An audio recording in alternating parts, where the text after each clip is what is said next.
तो आपको ये सिल्वर का चार्ट दिखाई दे रहा होगा जिसमें काफ़ी बुरा फॉल आया था। तो आज हम सिल्वर और गोल्ड के बारे में भी डिस्कस करेंगे और इस वीडियो में हम निफ्टी का एनालिसिस करेंगे और बजट के बारे में कुछ डिस्कशन करेंगे। तो क्या हाल है दोस्तों, आप देख रहे हैं निफ्टी का weekly analysis video with greatly investment.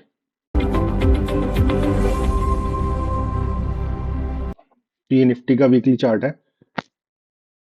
इसमें जैसे हमने लास्ट लास्ट वीडियो में डिस्कस करा था कि एक डोजी कैंडल बनी है और इसका ब्रेकडाउन हो गया था।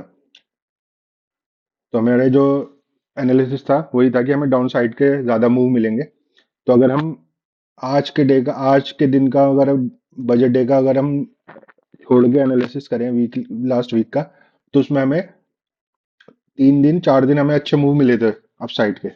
लेकिन जैसे मैंने लास्ट वीडियो में कहा था कि अगर छोटा मोटा मूव अगर हमें मिलता है अपसाइड का तो उसमें हमें बुलिश नहीं होना है, क्योंकि हमारा जो ट्रेंड है वो डाउन साइड ही है और हमारा सेंटीमेंट जो है वो बुलिश ही होना चाहिए।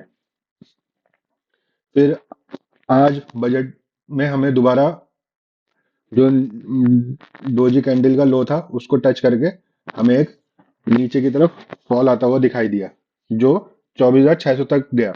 और मैंने लास्ट वीडियो में जो इंपॉर्टेंट लेवल बताए थे उसमें 24,600 था, 24,800 और 24,600। तो उसी लेवल को टच करके निफ्टी दोबारा से ऊपर गया है। तो अब नेक्स्ट वीक में भी हमारे सेंटिमेंट्स जो हैं वो बेरिश ही रहेंगे और जहां तक मुझे लगता है डाउन साइड के मूव आने की उम्मीद है। और जैसे मैं 2-3 वीडियो से बता रहा हूँ आपको लास्ट, और एक शॉर्ट वीडियो भी डाली थी मैंने निफ्टी के लेवल के लिए, जो मुझे लगता है पूरे फैब में वही लेवल्स हमें मिलेंगे।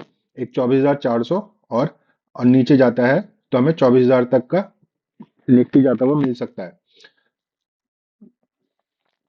तो छोटा मोटा मूव, फिर से कह रहा हूँ, छोटा मोटा मूव आता है तो उसमें बुलिश हो गए, हैवीली बाइंग नहीं करनी है। हमारा जो बाइंग लेवल रहेगा वो 24,400 और 24,000 ही रहेगा। इस लेवल पे हमें बाइंग करनी है। और जहां तक मुझे लगता है कि इस लेवल के बाद ये जो फॉल आ रहा है इसके बाद ये लास्ट लास्ट ये लास्ट फॉल होनी चाहिए, लास्ट करेक्शन होनी चाहिए। इसके बाद हमें बुल रन मिल सकता है, ऊपर की तरफ अच्छे मूव मिल सकते हैं। तो 24,000 का हमारा इंपॉर्टेंट लेवल रहेगा और वहां पे हमें अच्छी तरह बाइंग करनी चाहिए। तो अगर अब इसके बाद अगर हम बजट के बारे में कुछ डिस्कस कर लें, तो बजट में ऐसा कुछ खास था नहीं। ये जो फॉल आया था वो केवल इसलिए आया था कि फ्यूचर और ऑप्शन में हमारे टैक्स इंक्रीज हो गए थे। फ्यूचर में अराउंड 150% के अराउंड टैक्स इंक्रीज हुए हैं और ऑप्शन में अराउंड 50% के करीब टैक्स इंक्रीज करें। बाकी ऐसा कुछ नहीं था कि जिससे क्रैश आ जाए, जो ये फॉल आया है फॉल हमें मिले। और अगर इन्वेस्टमेंट के बारे में अगर हम डिस्कस करें तो 3-4 सेक्टर हैं जिसमें मुझे लगता है काफ़ी अच्छा मूव मिल सकता है हमें इस साल। एक तो सेमीकंडक्टर है जिसमें हमारा स्टॉक टाटा एलेक्सी आता है जो अच्छे लेवल पे है, अराउंड 50% के करीब डाउन हो गया है। और बीईएल है, भारत इलेक्ट्रॉनिक्स, ये भी काफ़ी अच्छा स्टॉक है जो सेमीकंडक्टर के लिए भी सेमीकंडक्टर सेक्टर में भी काम करता है और साथ साथ डिफेंस में भी है, जिसमें मैं कहता हूँ कि डिफेंस में तो हमें हमेशा अपॉर्चुनिटी देखनी चाहिए, क्योंकि उसमें हमारी जो इंडिया की जो ज्योग्राफिकल कंडीशन है उसके हिसाब से डिफेंस में काफ़ी अच्छा इन्वेस्टमेंट हमें आगे भी मिलता रहेगा। और अगर टाटा इलेक्सी का अगर हम डिस्कस करें तो आप देखो टाटा इलेक्सी अराउंड 50% जो है अपने हाई से नीचे आ चुका है। तो 55% के करीब हमारा इसमें करेक्शन मिल चुका है जो इस टाइम काफ़ी अच्छे वैल्यूएशन पे है और आने वाले टाइम में भी ये काफ़ी अच्छा हमें रिटर्न दे सकता है। इसके बाद अगर हम गोल्ड पे डिस्कस करें, जैसा कि हमें लास्ट कल को एक दिन में हमें इतना फॉल देखने को मिला था कि जिस तरह के मूव आया था, अपसाइड मूव आए थे, फॉल भी इसी तरह का आना था। तो अगर हम देखना चाहें कि मतलब इसका बुल रन खत्म हो गया है नहीं हो गया है, तो इसमें हम वही सिंपल हमारा फिबोनाची टूल रहेगा। इसका जो 0.618 जो है, यानी 0.60% का जो लेवल है, ये काफ़ी इंपॉर्टेंट है।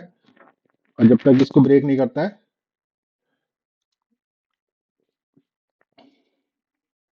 तब तक हम गोल्ड में का बुल रन जो है हम खत्म हो गया है, फिनिश हो गया है, ये नहीं कह सकते। तो गोल्ड में आप कह सकते हो रिट्रेसमेंट आया है। और 6.6 फिबोनाची का जो टूल है वहां पे अगर हम लगाते हैं तो अभी हमें नीचे के लेवल मिलेंगे। और सिल्वर का अगर हम डिस्कस करें,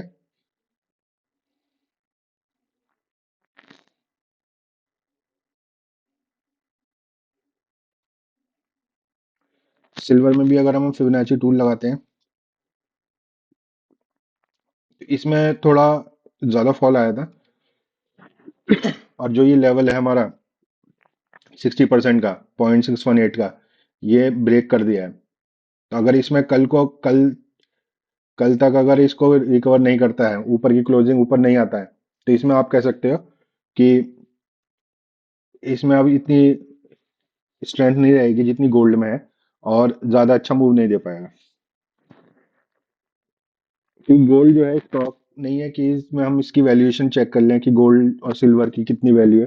स्टॉक की हम वैल्यूएशन चेक करके बता सकते हैं कि ये ओवर वैल्यूड है या ओवर अंडर वैल्यूड है। लेकिन गोल्ड की कोई वैल्यूएशन हम चेक नहीं कर सकते, इसके लिए हमें बस प्राइस एक्शन लगाना पड़ता है। प्राइस एक्शन में अब जब टॉप पे चल रहा है तो इसमें फिबोनाची टूल ही हम लगा के देख सकते हैं कि क्या लेवल है। तो सिल्वर का जो लेवल है वो हमें टूटता हुआ दिखाई दे रहा है। और उधर दूसरी तरफ जो है गोल्ड गोल्ड ने अपना लेवल थोड़ा मेंटेन कर रखा है। तो अगर गोल्ड में भी फिबोनाची का ये लेवल ब्रेक कर जाता है तो उसमें भी आप कह सकते हो कि गोल्ड की जो रैली है वो खत्म हो चुकी है। तो इस वीक के लिए इतना ही था। Thank you guys.